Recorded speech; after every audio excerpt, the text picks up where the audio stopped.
before I get started, I give thanks to the Most High, Rob. And then, secondly, I want to thank everybody subscribe to my page, who hits the like button, share, leave comments. But I noticed in my Instagram page, a lot of y'all started to follow me from YouTube and been on my Instagram, and y'all been in my DMs and y'all been asking me, where you been at, we miss you, been on the road, you motivate me, you inspire me, you funny, all that stuff, right?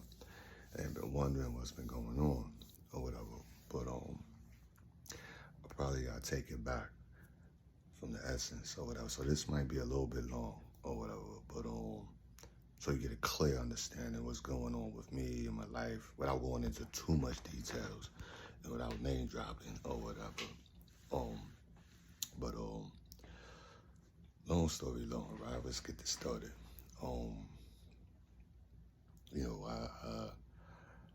The reason why I even started driving trucks was because in 1999, or before 1999, I was in the streets doing what I do, right?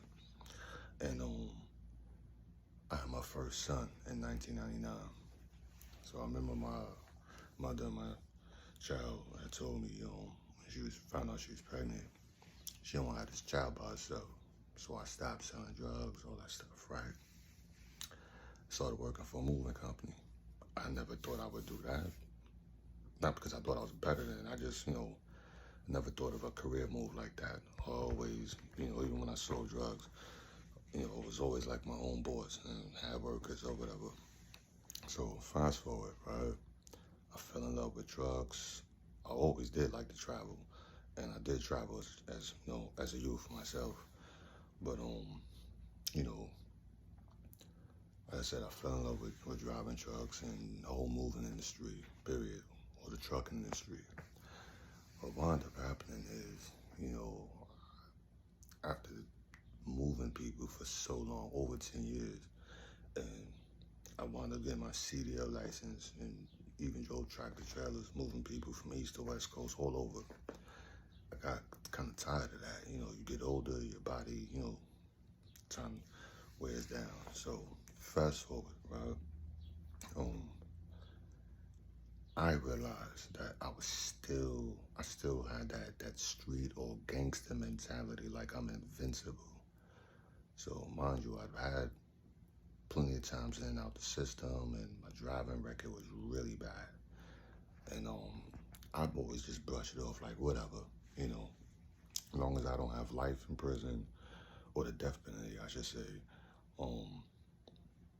It's nothing, to me. But don't ever think like that, because what you do now can affect you 10, 15, 20 years from now. And when I finish this, you're going to really understand why you don't see me on the roads, right? So, anymore.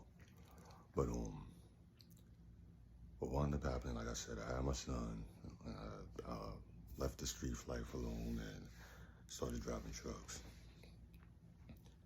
And drove for many companies, not just out of Connecticut. I moved back to New York, where I'm originally from, and worked for a few companies there or whatever. But I gotta get props to one of my old bosses. His name is Drew. And he told me years ago that I should start my own business. And he told me how to do it and everything, right? And I just, like I said, kind of full of myself, and also just enjoying just being over the road at that time or whatever for him. Even though I was doing local, but he would send me out of town a lot because he knew I liked that. And before getting to him, that's what I was doing at other companies. So fast forward, after a while, like I said, as you get older, you realize, wait a minute, I don't want to work for nobody no more. Because as a little kid, I never wanted to work for nobody. That's why when I was selling drugs and all that stuff, and I started getting my weight up, I started putting people on or whatever to do the hand in hand, and I would just sell the weight or whatever, right? So my mind wasn't, everything to do, and I had the money plenty of time, start my own trucking business, and not saying to do moving, but, I had the money, but I just was going through so much, like I said, without name dropping or blaming anyone, I allow the negative energy to affect me, and that was something I had to learn throughout the years, when you're in a toxic relationship or just got negative friends and family members around you, that toxic energy you wind up allowing in your inner space. You can't think right. You can't, make the right moves so you can elevate. And like I said, stuff from your past winds up affecting you later. So fast forward, I haven't, well, let me slow down and back up. I used to live upstate New York, and like I said, I wound up committing a crime. I did a drive-by shooting, basically, and at that present time, I was in between living with family and a girlfriend, right? And like I said, without saying names or whatever, but both of my relatives that I was staying with when I was used to live upstate, both correction officers. And when I did that drive-by shooting, they panicked. They was like, "Oh, you can't stay here no more," because they thinking retaliation and all that stuff. So I moved to Connecticut with my mother, right?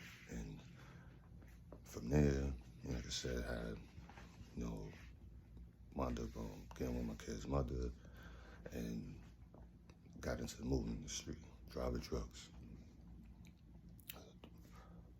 Now, over 15 years or so. No, I violated my probation because I did some time on that, but they gave me probation. So I had wound up doing a year on my probation in 2000, came home in 2001. Got right back to what I was, doing, moving people or whatever. So from 2001, I have not been in trouble in 15 years. Haven't even got a speeding ticket, parking ticket, nothing. 15 years I'm out the system. But I still had that, I guess I'll call it that ignorant thinking, that street mentality of I'm invincible, nothing can ever happen to me. I don't have life, I'm not dead, so that's minor. And in 15 years, I'm having that mentality just because I haven't done anything illegal, like felony-wise, it's still stinking thinking, you know? And I wound up getting tired of the moving industry. And I worked for a couple of companies or whatever, no touch freight. Um, and that was okay, but it just wasn't the same amount of money as far as moving. With moving, if you ever did moving or you had someone, a moving company move you, of course you get your salary, but, people tip. So it's a beautiful combination for me. I'm basically getting two paychecks or whatever. So what wound up happening was really, I had went to a company out of New Jersey, no touch freight, driving tractor trailers, and I blew that. Like I said, that stinking thinking, still smoking weed, drinking heavily or whatever, and they asked for a urine test. I had just smoked weed literally the day before, and I was like, oh man, but we all know, you could take certain things and, give the urine and it's out of your system, literally 24 hours or better yet, 45 minutes. And please don't hit my DM asking me, what is it or whatever. I'm not doing that, just stop doing whatever you're doing and get your mind and your life straight. So I blew that job, making $80,000 a year or whatever. And I was like, oh man, stupid me. My fiance at the time was just looking at me like, really? It's like, man, but I went back to doing local moving, and then wound up getting with a couple other independent contractors or whatever, driving tractor trailers or whatever, going out of town. And when I blew that job or whatever, I just wasn't happy no more. because I'm used to getting a certain amount of money, if not close to 100,000, or more. It's just I just didn't feel right. I feel like I couldn't maintain as a man, and there's been a few times I have decided to do certain things just to get extra money, and I was like, no, you're moving backwards now. So I left that alone, and I remember one time, like I said, with losing that job and the other jobs afterwards, because I wasn't happy, I wound up being out of work for a little while. And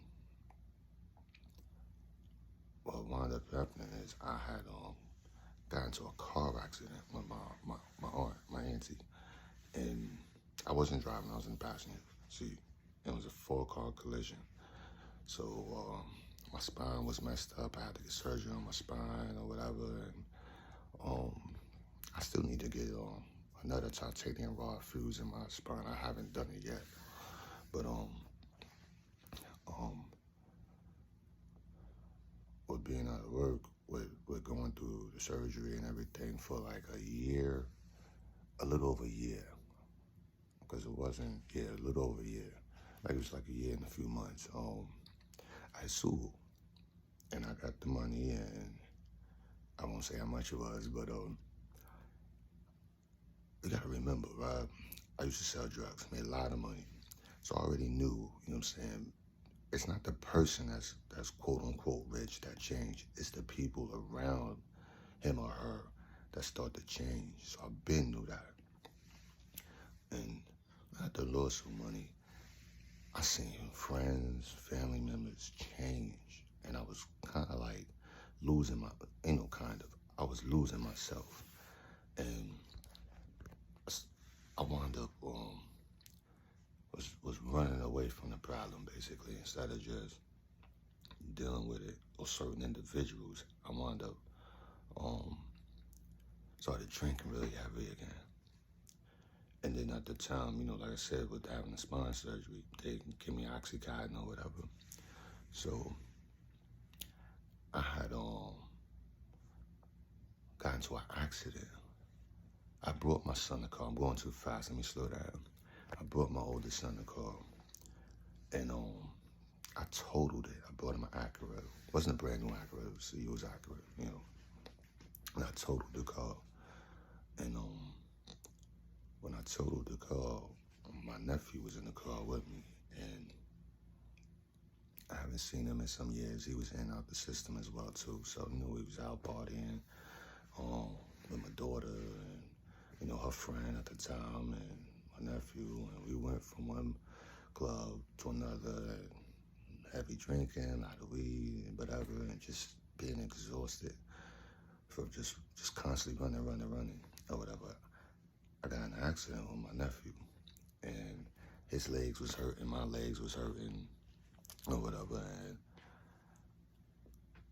without going too much into details, he wound up passing away a week later after the car accident. Mentally, I'm already going through stuff because everyone got their hand out asking for money and telling me what I should do with my lawsuit money and all this other stuff. I just wanted to hang out with my kids because my kids' mother and I are separated at the time, so I just wanted to hang out with my kids, like really hang out with them, because we live so far away from each other. I really would only spend the holidays and birthdays with them. And I got into an accident. I ran into a back of, wait, I'm going too fast. Let me slow down. It was a holiday weekend, I remember, because I, was like buying no food because we was gonna barbecue and, drinks and all that stuff. And I got to my child's mother. I hate to say, well, I don't even like to say hate. I just like to say baby mama.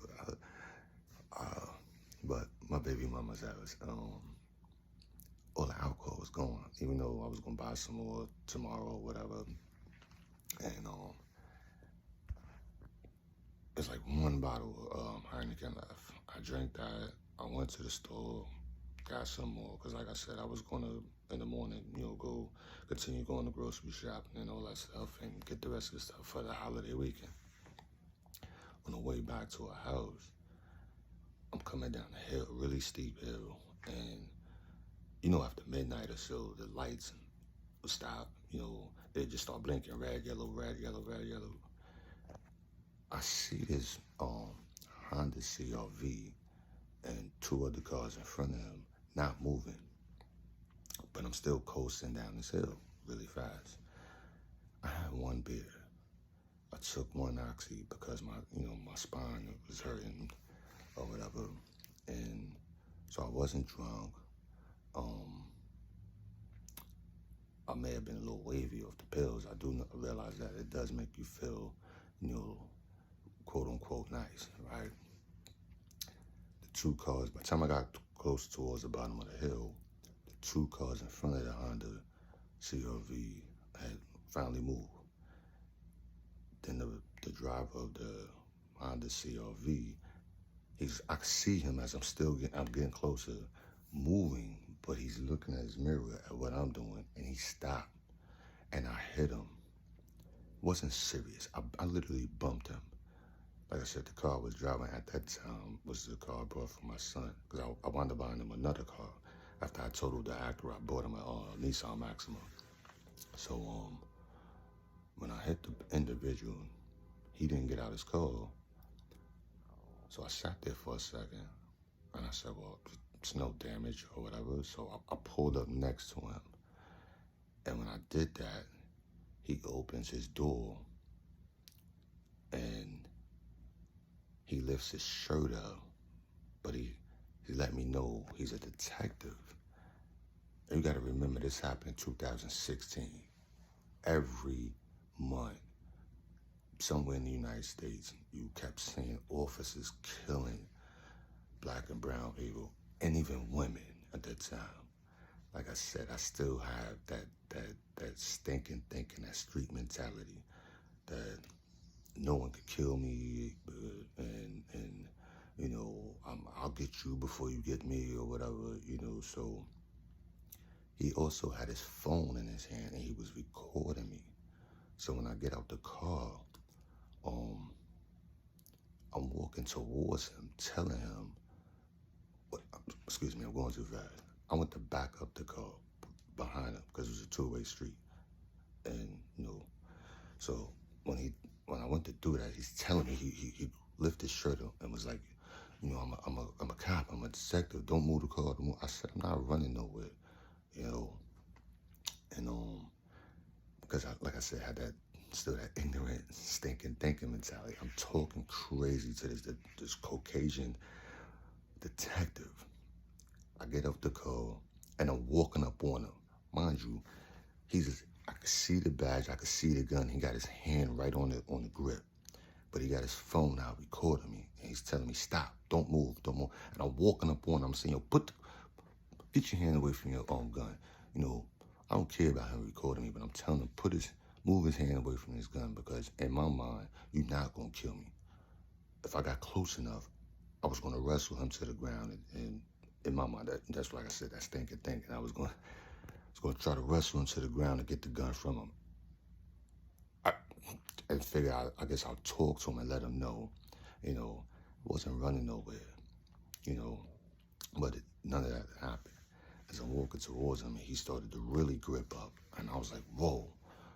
And I'm trying to get closer, but I realized that I'm too far away to try to get him or whatever and diffuse the situation where I don't get shot.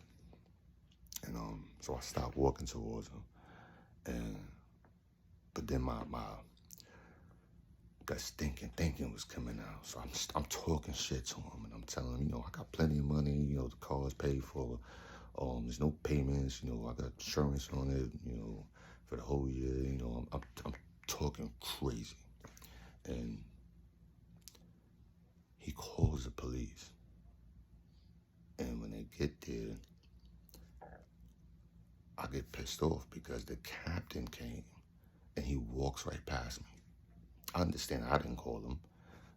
Then two other officers came and they walk right past me and they talking to him. And he's being extremely dramatic. He's throwing his hands in his head. He's like, oh my God, this guy hit me or whatever. I'm gonna tell you something. If y'all know, the back of a lot of trucks have the car hitch or whatever, so you can tow something. He had one of those. It put a dent in my son's front bumper. Not worried about it because when I brought the car, my, it had some slight damage on the passenger fender. So I was gonna get all of that fixed and get the car wrapped, my son's favorite color or whatever, put a stereo system, all that stuff. You know what I'm saying? So I wasn't worrying about that. When I looked at his bumper, his back bumper, you know the screws that go onto the license plate? That's all you saw. And one little scratch that was maybe that big. You would have to literally be staring at it to see it. So as he's telling the captain and other officers what's going on, I'm standing by the car. Oh, I brought my son. And I'm like, that's a lie, whatever. So then they decide to talk to me. And my arrogance and my cockiness at the time, and then plus I'm from the projects, and hustling and all that stuff. You're told not to talk to police. We handle it later. Plus I have plenty of money in the bank or whatever, so I'm not worrying about getting locked up or whatever. I bail myself out, whatever. And that's what wound up happening. Like I said, I'm gonna try to narrow this because this could be pretty long. But we're doing that, the back and forth or whatever. I explained myself a little bit to the captain, and then a second later, one of the officers came to me, and I told him first, man, I just told your boss or whatever what happened. I didn't talk to you. He's like, well, I just want to understand you was yelling saying that he's lying, so just, explain to us. And at the time, you gotta remember too, Obama had passed a bill for the cops to have them body cams. Not every state had them at the time, and I don't remember if Connecticut had them at the time either. But in my mind, I'm thinking, all right, well, if I am being recorded here, let's tell the truth then. You know what I'm saying? And they go back to him and they talking to him. Then he doesn't like that that I guess I wasn't humble enough for him. And I'm talking and I'm saying what I'm saying. I'm calling him a liar and all that stuff. So I could hear him. This captain told him, he said, well, what you want to do with this guy? Because he looked at it and he was like, it's no real damage, Like I said, I got more damage than him, We both were right. We could both walk. Our cars, both started around or whatever. And he said, fuck it, lock him up. I was like, uh-oh. Like this went totally wrong. But I didn't worry, because I know I wasn't drunk. Like I said, locked me up. I got money, bailed myself out. They didn't give me a phone call till like a couple hours later. Actually, like 4 hours later. And when I finally did, I called my daughter. She bailed me out, whatever. Got the car, whatever, out.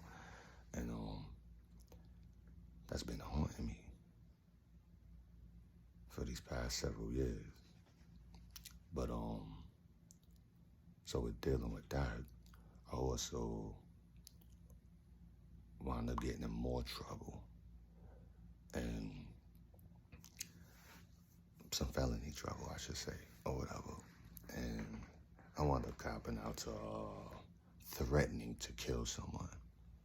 I don't threaten nobody, but that's a whole nother topic, and we ain't gonna get too deep into all that. I'm not sitting here like I'm a super thug or gangster. I got moral standards, and I'm not going out. I got kids, and now I got grandkids. So even before that, I just, So anyway, fast forward. Let me see. 1, 2, 3. I had 3 charges. 2 in the same county, 1 in a different county in Connecticut, right? But then I also was questioned for something really serious, which I'm not talking about that at all on here. And like I said, I know my rights or whatever. So at the time too, I was also incarcerated. For something else, like I said, 3 different cases or whatever, all in 2016. And in my mind, I'm not pleading out to nothing. If you're gonna give me some time, whatever, it is what it is. I'm not worrying about it. I'll be back on the streets or whatever sooner or later. But I didn't think I was gonna get sentenced to anything. So, fast forward, get a lawyer. One of my cases, the one that wasn't different county by itself. The person came and they wrote them statements on me or whatever. They came to court to say that they, forget my statements or whatever, let the person go or whatever. And they was trying to convince the person, to come to court. So after a while, the person just went MIA. We know where they was at, but the officers couldn't find them no more. And it wasn't like I threatened them or none of that. So it's clear the air on that. I didn't threaten the person or whatever. They just decided, we're not going to do that. So eventually I got rid of that case. I had the other two cases or whatever, the DUI and what I copped out to was threatening to kill someone. They gave me a bunch of charges. It was like 5 felonies, 4 misdemeanors, and all this stuff. So,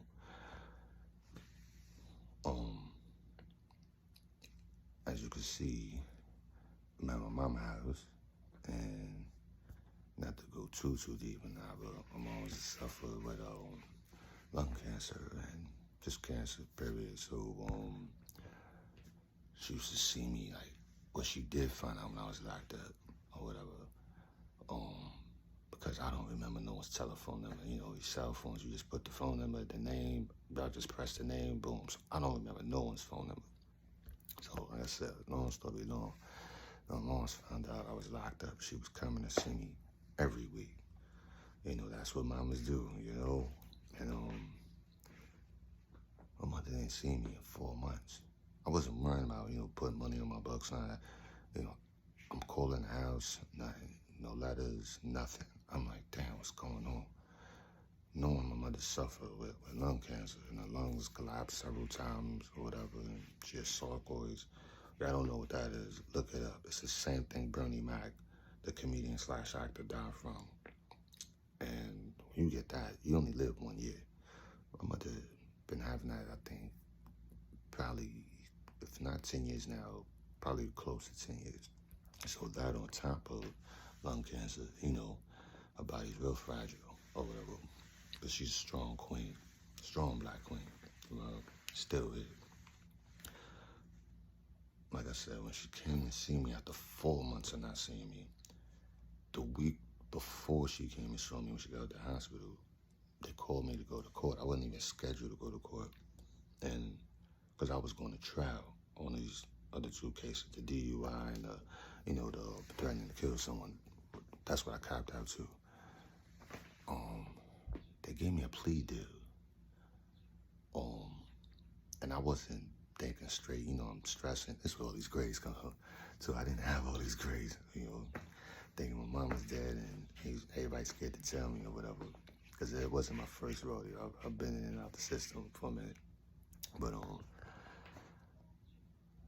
like I said, they called me to go to court. I wound up hearing this plea deal, which everyone around me was like, yo, that's a sweet deal, knowing what you're facing, and this, that, and the third, you could possibly easily get 15 or more, 16 or more years, and this, that, and the third. And I'm like, I don't care about that, you know what I'm saying?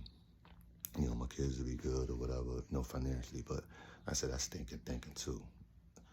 All the money in the world, it's sure they financially may be good, but that quality time, with your kids is priceless, man. And I remember my son told me 2 years ago, I used to drive track, a little sidebar. I think it was 10, or either 10 going on 11. But I was driving east or west coast, and I knew when I was leaving from the east coast going to west coast, we wasn't getting enough loads really quick for me to just shoot back out as soon as I got to the east coast. So I was back in New York, hanging out or whatever for a little while. And what wound up happening was, I'm saying, damn, if I don't get these loads within a certain day and start heading out to the west coast and be back, because my son's birthday is in August, I said, I'm gonna miss his birthday. I've never missed a birthday, But sure enough, that's what happened. And I remember I was in, I'm probably pronouncing it wrong, Vallejo, California. I was offloading my truck, and I called my son and I said, "Yo, I feel sad I'm not there. I'll never miss a birthday or whatever." And my son told me, and it sticks with me to this day. He said, because I said, "Oh, when I get back, whatever you want to do, we're gonna go." And I'm thinking, I'm like, damn, we go Chuck E. Cheese, we gonna, you want to do the laser tag thing or whatever, or what I always wanted to do is ride them little go-karts or whatever, because I like them little things. I'm gonna buy one too. I'm gonna buy a couple of them, but anyway, remember my son saying to me, he said, "Dad, I don't care about nothing. I just want to be with you." And damn, even now I'm starting to get a little teary-eyed. But I was like, man, so all this money I'm getting, buying all this stuff, and that don't mean nothing. But I had to realize that, and I still kind of spoil my kids a little bit, and they're grown now too. But but that's a whole nother story too. So fast forward, getting back to what I was saying, right? Spending time with my kids or whatever, and I called them charges, and when my mother didn't come see me in 4 months, and they gave me this plea deal. I was like, oh, it's just sweet. I could be home, within a year or two or whatever. All right. But I'm like, I really don't want to be on probation. I ain't been in probation or parole. Like I said, 15 years I haven't been in trouble. So, the next following week, my mother came and she saw me. And I'm looking at her. First of all, I didn't expect a visit. And then secondly, when I go to the visiting room, I see it's her. I'm like, oh, and she didn't look good. And she told me what happened. Her lungs collapsed. And, several times throughout that 4 months, she was in the hospital. And I was like, wow. I said, just go home and I'll call you, whatever, I'm glad because I was telling her, I was calling every week. After a while, I ain't gonna lie, I stopped calling because I was like, let's get your mindset on doing, 10 or more years, don't worry about the outside world. You know what I'm saying? This wasn't my first rodeo, so I already know when you get locked up, don't worry about a female you with and this, that, and third. Your female is now Jody's female, you know what I'm saying? As far as my kids, I knew they'd be all right financially or whatever, but I was going through it. And at that time, my son now has a daughter. So the last time I seen my granddaughter, she was like 6 months. So fast forward, I took the plea deal, even though I didn't want to, and I wound up collectively doing about 4.5 years.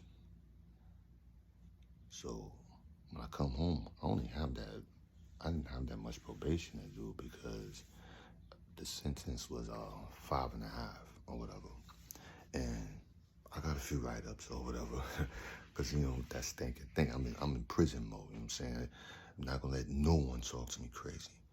And not this, I'm super gangster and all that, but I'd slap a person. They didn't really want it. You know what I'm saying? I'm talking to officers and they're crazy. You know what I'm saying? Telling them, set lines and this, that, and the third. I ain't afraid of no pen and paper, so that you could write me up, take my good time, whatever. I want to max out. I don't want to come home and be on papers. I've been on, probation and parole for stressful. You can't do what you want to do, and I'm used to doing what I want to do. So, when I come home, I didn't know what I was gonna do, how I was gonna get back right, cause now I'm broke again. All that money, all of it, gone. All right, but it's okay. I'm a hustler. I'm gonna figure it out. So that's why a lot of y'all know me from Box Truck Bro. I just was looking on YouTube one day and, I had a little part-time job or whatever, but it was not, I'm used to big money. So, but it was something, keep a little something in my pocket, it is what it is. So fast forward, like I said, I saw Box Truck Bro on YouTube, and he said something about in 1 month he made over 30 some odd thousand. Mind you, I've been in the trucking business for a very long, close to, if I wasn't in and out of prison, it'd have been 22 years. My son will be 22 this year. Actually, next month. But Um, so I knew it's true. You know what I'm saying? Because like I said, my old boss, Jewel, out of New York, Noah's Ark Moving Company, a little, I guess what I say, plug for him, you know what I'm saying? So if you're out on the East Coast or whatever and you need them more, it's a good company, you know what I'm saying? I don't know the guys that work there now. It's been so many years, but it's a good company. I know when I was working there, it was good crews there or whatever. But fast forward, I wound up figuring it out when I reached out to him and he took a chance with me, and except for most of y'all started following me through him or whatever. I saw we rocked out for 6 months, and you know, without getting, well, I saw he made a video about it. I would have never told y'all what was going on. So I came home for a little while, for like 2 months, and then it wasn't bad, you know, but we were still talking throughout them 2 months, you know, on the phone and stuff, and you know, we got back, you know, together, whatever, and then I saw, you know, got in the truck with him or whatever. He wound up getting another truck, and we doing our thing. And let me tell you something too. I see a lot of videos, and I also read his comments on his page, and people's like, "Oh, he's fabricating numbers." You got to remember, I get the paperwork. You know what I'm saying? The Raycons or whatever. I see what's what. You know what I'm saying? Them numbers are not fabricated. That dude was getting money. You know what I'm saying? But you know, a lot of y'all be tripping. Y'all watch certain stuff, and I do get it. I met a few. I'm not gonna say no names, but you know, because I don't name drop. But there are a few YouTubers that be fabricating numbers, and they life be phony. You know what I'm saying? But to each his own. You get it how you get it. You know what I'm saying? But Box Truck Bro is a solid dude for real. You know what I'm saying? And, you know, he's still growing and learning, you know what I'm saying? Young man is still growing and learning, you know, solid dude, you know what I'm saying? But, so like I said, to get back in the truck, we doing our thing. Them numbers was right, what he was saying. I could vouch for it. I still got some of this stuff in my phone right now, or what have you. But, then I caught another situation. Like I said, that DUI from years ago was catching up with me, and I didn't know this because I didn't know I copped out to it until later on. They merged, my lawyer merged both, because like I said, I had 2 cases in the same county, and he, you know, under distress, I said, yeah, not realizing I'm saying yeah to both cases being merged. That's why I got the 5.5 or whatever. There was the half was the DUI. The 5 was what I copped out to for quote unquote threatening to kill someone. Like I said anyway, so when you cop out to a DUI or you convicted of a DUI, they say you have to put a breathalyzer in the vehicle, and this thing could go off every 20 minutes. They don't care if you're on the highway or whatever. You got to pull over, blow on that thing just to prove that it's not. Is no. I know, and I saw videos on it, so you used to be able to get around it. When they realized people was, they made it where now there's a camera looking at you. So when you start the call, you got to blow on it. So they see it's you. You can't have your mama, your sister, your brother, whoever blowing this thing. Nah, it's got a camera on it. It records you or whatever. And like I said, every 20 minutes it could just beep, and you have to pull over at a certain time and blow on it, or else it's going to give you a strike, basically. I think from what I understand too, you get 3 of them strikes and you don't blow on that thing, it's basically like you violate your probation or whatever. And so I was like, oh man, but I was gonna deal with that so I said, that's thinking, when I felt like dealing with it, you know, and I got pulled over driving, you know, a personal vehicle, not a truck or whatever, speeding. And when I get the speeding ticket, the cop tells me there's a hold on my license. He didn't say the word suspension. He says a hold on my license from out of Massachusetts. So I'm like, I paid that ticket because I got a ticket driving, you know, without my earbuds or whatever. And so I'm like, I paid that already. So I go back home to New York or whatever, and make a couple of phone calls or whatever, and I found out, yeah. And I actually paid the Massachusetts ticket twice. They sent me my money back, and I'm sending it back to them. They sent me my money back or whatever. So I was like, all right. When I called them, they let me know you've been paid this off your bank card or whatever. And they said it's not from us, it's from Connecticut. And when they said that, I said, oh shoot, 2016, the DUI. Long story long. That's the reason why I'm not back on the trucks driving no more. And there's some other stuff too, but I'm not going into details about that. I'll talk about me and my problems or whatever. But they want me to put a breathalyzer in the car, and I had a brand new car that I don't show nobody. I know if you on my Instagram, you've seen photos and videos and stuff or whatever, and different cars I be in or whatever. Those be rentals. Like I said, I don't do none of that fake stuff like everybody else do. Those be rentals or whatever. But it's a brand new car that I bought before I got locked up in 2016. And I'm not putting that in my brand new car.